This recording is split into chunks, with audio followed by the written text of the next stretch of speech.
એક ચરિત્ર સંભળાવી દઉં. સર્વાવતારી ભગવાન સ્વામિનારાયણ ઉત્તર ગુજરાતમાં જ્યારે વિચરતા હતા ત્યારની એક આ વાત છે. સંતો ભક્તોનો મોટો સંઘ સાથે હતો. દિગ્વિજય કરવા, ધરતી ઉપર રહેલા પાપી અસુરોને શુદ્ધ કરવા, ભગવાનની ભક્તિનું પ્રદાન કરવા પુરુષોત્તમ ભગવાન ફરતા હતા. એવામાં વડનગર વિસનગર બાજુ એક બામણવા નામે ગામ છે. ઓ ભાઈ, ઉત્તર ગુજરાતમાં. અહીં ભક્તો બહુ થોડા, પણ ભાવ બહુ મોટો. ભગત થોડા અને ભાવ ઝાઝો. વાહ! અને ઘણી જગ્યાએ ભક્તો ઝાઝા અને ભાવ એવું હોય. બહુ ભાવ હતો કે શ્રીહરિને સંતો ભક્તો, હે કોક દિવસ અમારે ગામ આવો પ્રભુ એકવાર વાલા, દીન દયાળુ આવજો અમારે દેશ, કોક વાર પ્રભુ પધારો.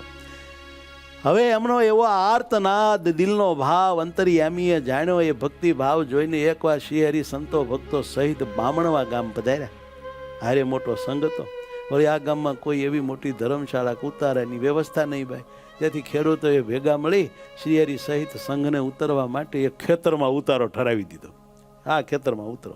ખેતરના શેઢે એક ઘટાદાર ઝાડની વનરાઈ હતી. બાજુમાં કૂવો હતો. જળસ્થળની જુગતી જોઈ શ્રીહરિ સંતોને આ જગ્યા મનમાં ગમી ગઈ.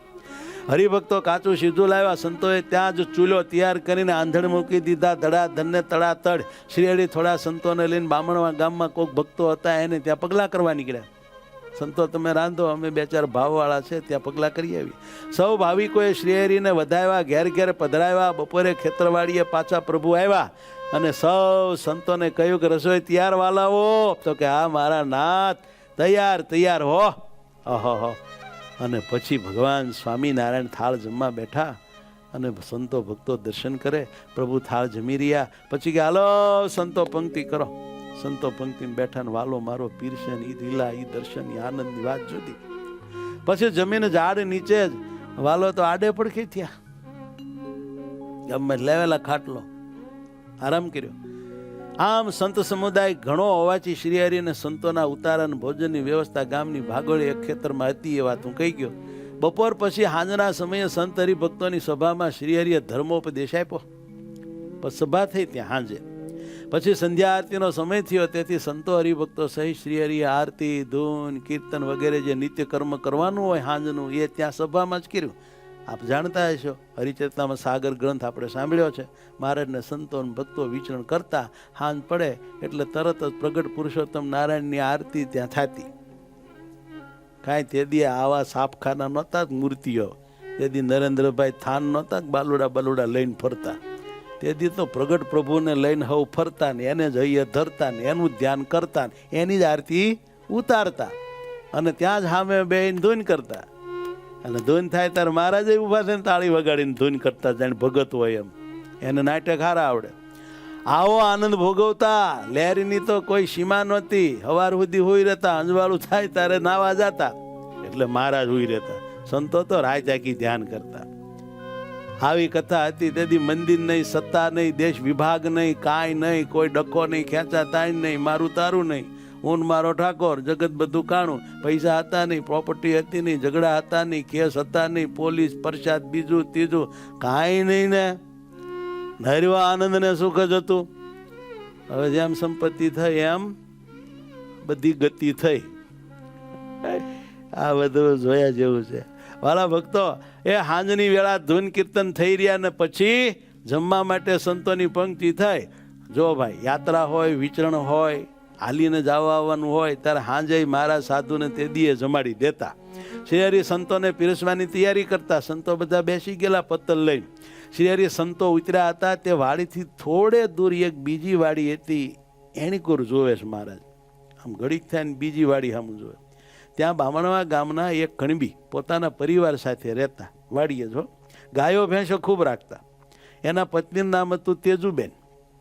આ તેજુબેને સંતો ભક્તોનો સંઘ જોયો બાજુની વાડીમાં અને શ્રીહરિને જોયા. ત્યારથી એનું મન આણીકોર ખેંચા કરતું હતું.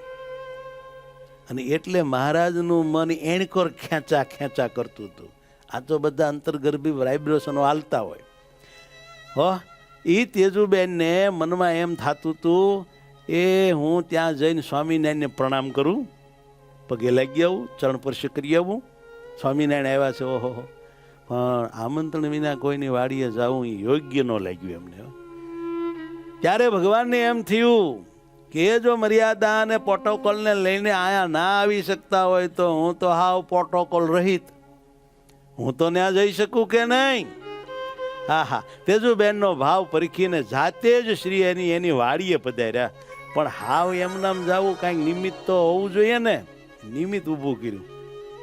અનંત કોટી બ્રહ્માંડના ભગવાન કેવી રીતે જીવને પોતાના સ્વરૂપનો નિશ્ચય કરાવે ને કેવી રીતે એનું કલ્યાણ કરી નાખે, એ કળા જ કંઈક જુદી હો.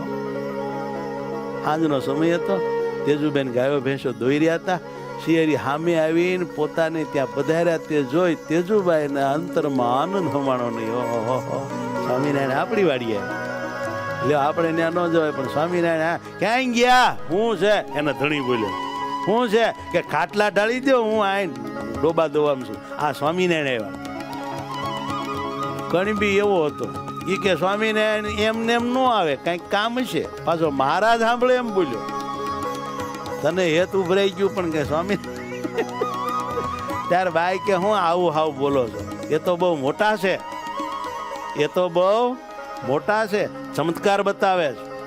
આપણું કામ એમને પડે? હે, આપણું કામ એમને પડે? વાતું કરો છો તે. અને તેમ છતાંય જો આપણું કાંઈક કામ એમને પડે તો આપણું કામ થઈ ગયું, સમજો. આપણે હોંશે એમનું કામ કરી દઈશું. અરે મોટાની સેવા કરવી કે મોટાનું કામ કરવું, એમાં નાનાનું કામ થઈ જાય છે. આ ખબર પડવી જોઈએ. ઘણાને એમ થાય બાપાનો પગ દાબે શું મળે? એટલે આ બાપાનો પગ દાબો ને જે મળે ને એ ઊંધે માથે તપ કરો તોય ન મળે. માતા પિતાની સેવા કરો, ગુરુજનની સેવા કરો, હૃદયના આશીર્વાદની કણકી મળી જાય ને, કણકી પછી ખાઈપું ન ખૂટે સાહેબ, ખાઈપું ન ખૂટે. આ આવડવું જોઈએ. આ નાની એવી કળા જ. ઘણાને આમાં નાની મોટી વાતમાં નિર્માની થવું પડે એવી કોઈ બાબતમાં રસ જ નહીં. બાયું ચડાવીને કામ કરીને હમ જિંદાબાદ એમ કરીને મચ કરે. સાધન પ્રેમી કહેવાય આને, સેવા પ્રેમી નહીં, સાધન પ્રેમી. એટલે એવાને મહેનત બહુ પડે અને મળે થોડુંક. અને જે નિર્માની થાય અને હવની સેવા કરે એને મહેનત ઓછી અને મળે. તાર વાત આ છે. એ ખાટલો ઢાળો કે છે, એટલે ધણીએ ખાટલો નાખ્યો ને જે કાંઈ ગોદડા હશે ને પવિત્ર વાડી નાખી, પાથરી દીધા. અને શ્રીહરિને કે બિરાજો. મહારાજ કે આ બેઠા. શ્રીહરિએ તેને ખેતીનું પૂછ્યો, પટેલને બીજું શું પૂછે? હું હમણાં વાવ્યું છે? આ વાવ્યું જો ને ગાજર ને રીંગણા ને, કાંઈ સરખું થતું નથી.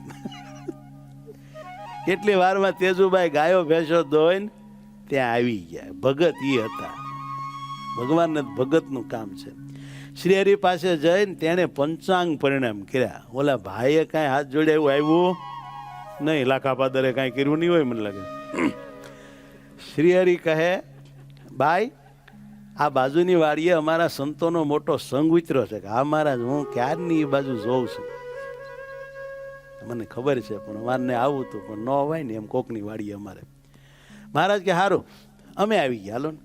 અને રોટલા થઈ ગયા છે અને દૂધની જરૂર છે. ત્યાં ઓલા ધણીએ સામું નહોતો કહેતો કાંઈક જરૂર. સ્વામિનારાયણ એમને એમ નો આવે.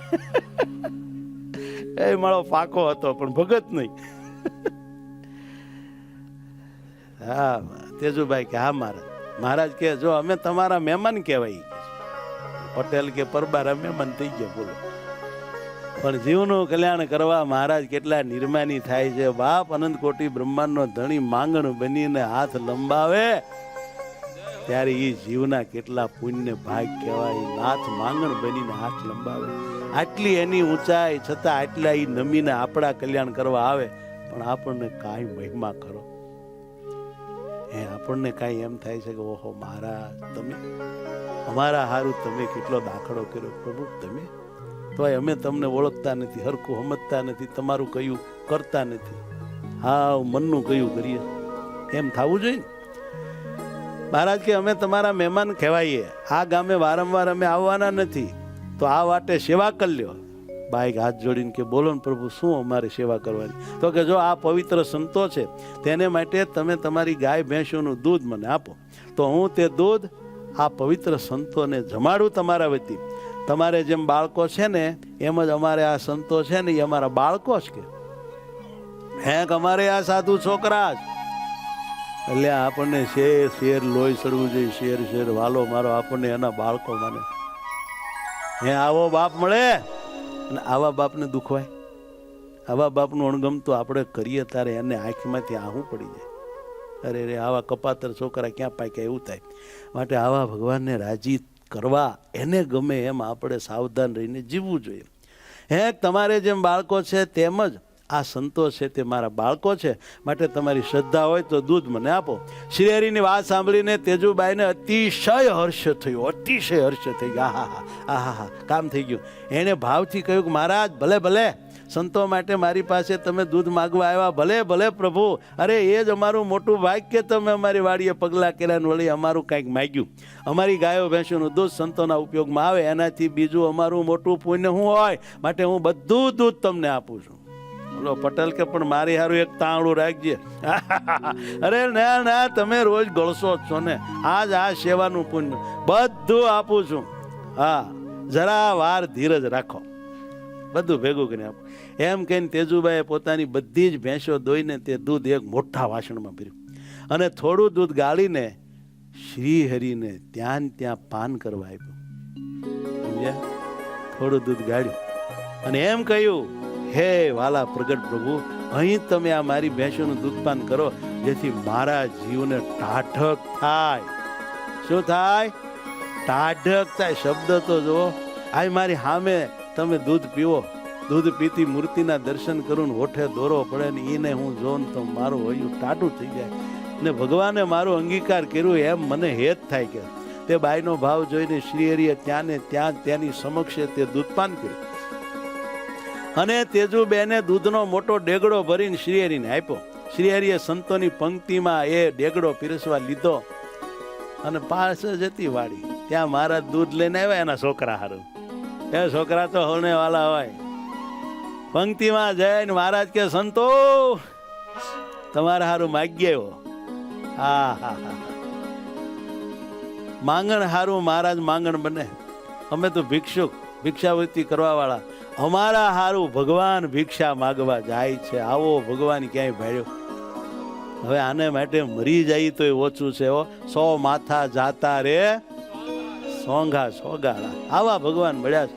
માટે પ્યાર કરી લો, પ્યાર કરી લો. હવે નો લગાડો વાર. કોને ખબર આયુષ ક્યારે પૂરું થઈ જશે. થવું પડશે તૈયાર. માટે પ્રેમ કરો. શ્રી હરિએ સંતોની પંક્તિમાં દૂધ પીરસ્યું તે જોઈને તે બાઈને સંતોષ થયો. આજ અમારી ગાયો ભેંસોના કલ્યાણ થઈ ગયા. આજ અમારો આ સંતોને માટે કામ આવ્યું. એના ધણીને સામું જોઈને કે જોવો આજ આપણે ખાટી ગયા. એનો ધણી કે વાત સાચી છો. આમ નામ જિંદગી આખી કમાઈ કમાઈને ખાઈ પણ ખૂંદી મેર્યું. પણ આજ કલ્યાણ થાય એવું આપણું થોડુંક વપરાણું અને પછી તે સત્સંગી થયા. ભગવાન સ્વામિનારાયણની રીત અનોખી હતી. તેઓ મુમુક્ષુ જીવની મુમુક્ષુતા પીછાણીને સેવા લેતા અને કાયમ માટે પોતાનો આશ્રિત બનાવી દેતા. આ આવડત એમની. તેજુબાઈનું પણ એવું જ થયું. અલ્પ સેવામાં દેવોને દુર્લભ એવી પોતાની મૂર્તિની પ્રાપ્તિ આ તેજુબાઈને મહારાજે કરાવી દીધી. વાહ મહારાજ વાહ. આપણે હાથ જોડો કે હે વાલા અમને તમારી મૂર્તિની પ્રાપ્તિ કરાવી દેજો. એ કળા તમે કાંઈક વાપરીને પણ અમને તમારામાં જોડી દેજો.